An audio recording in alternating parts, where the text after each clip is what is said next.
Hello everyone and welcome back to another book review. It is an absolutely gorgeous start to the summer, and today I am going to be reviewing Math Without Numbers by Milo Beckman. So I pulled this book off the shelf because I was just curious about the accessibility of the book and really curious about the concept Math Without Numbers, and I wanted to see what it was about, and I was very, very impressed with this book. So this book, Milo Beckman, the author, sets out to kind of explain some of the concepts of math but without numbers, and I think that makes this book really accessible to people who don't have a lot of math background or have had really bad experiences with math.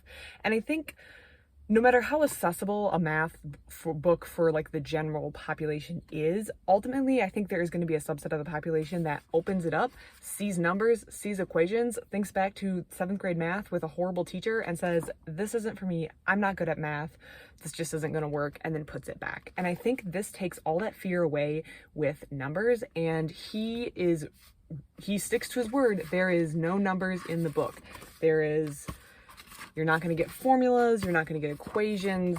It's just words and pictures and simple, clear explanations.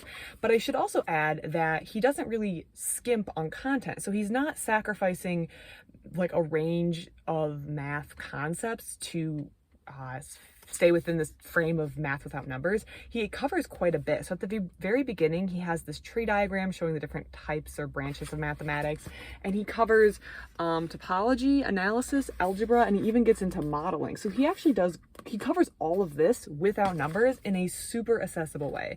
And I received a degree in mathematics when I went to college, so I am familiar with a lot of the stuff in this book, or at least it was concepts that had been presented to me before, but this was very entertaining, very enjoyable, and it's definitely accessible to anyone who wants to read it with or without the requisite math background. So some cool features that I just wanted to point out with this book would be, so most of the book is like a regular book, but then he has these little sections at the end of the chapter where he kind of goes into different puzzles or quizzes or fun facts that you can do with math, which I think just kind of breaks up the flow of the book and makes it really interesting, and also gives you something to do, some hands-on stuff that you want to work on that isn't problems. It's not like, okay, we're going to solve this problem. It's actually like a puzzle or something to think about or something to try in the world without using numbers, but still using those math concepts.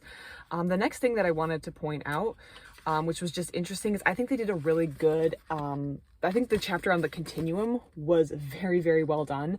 This chapter kind of describes how there are things that are bigger than infinity, or like, so they cover infinity in the previous chapter, and with kind of the basis of the question of, are some infinities bigger than other infinities? And I actually remember a lot of this content from my discrete mathematics course, which was very, I guess, mind-blowing for me at the time when I was in college. I was 18, 19, taking discrete mathematics, and we covered this.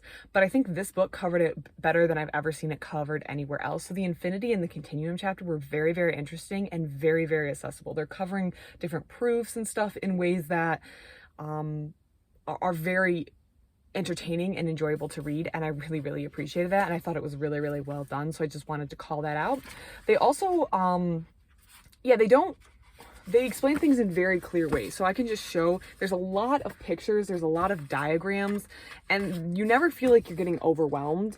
It's very simple, straightforward, explained very well, no numbers, nothing to be scared of, super easy to understand, but getting some really good coverage of these topics, well, as much coverage as you can get in a book for general mathematics that's like around 200 pages.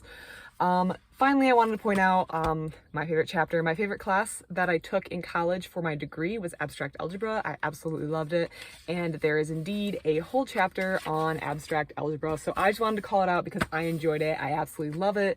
It was as fun reading this as I remember my abstract algebra course being, and you really get the feeling that there's a lot that could be done there. Obviously, Milo Beckman can't cover everything just in the little bit of time in the pages he's working with, but he does cover a lot, and I think he does a really good job. If you are looking for a general reading book on mathematics, but you maybe had a bad experience with math, or opening up a book with a lot of numbers or equations kind of intimidates you, this is absolutely the perfect book for you. This is probably the best general introduction to mathematics for someone who might not enjoy mathematics or might be a little intimidated by it. This is by far the best general reader book that I've ever read, and I would give this one a really high 4-star, if not a 5-star review. This was very, very enjoyable, and I really liked it, and I really highly recommend reading it. Just giving it a read, seeing what topics interest you without any of the fear or the intimidation that sometimes comes with the math world that I know is definitely there.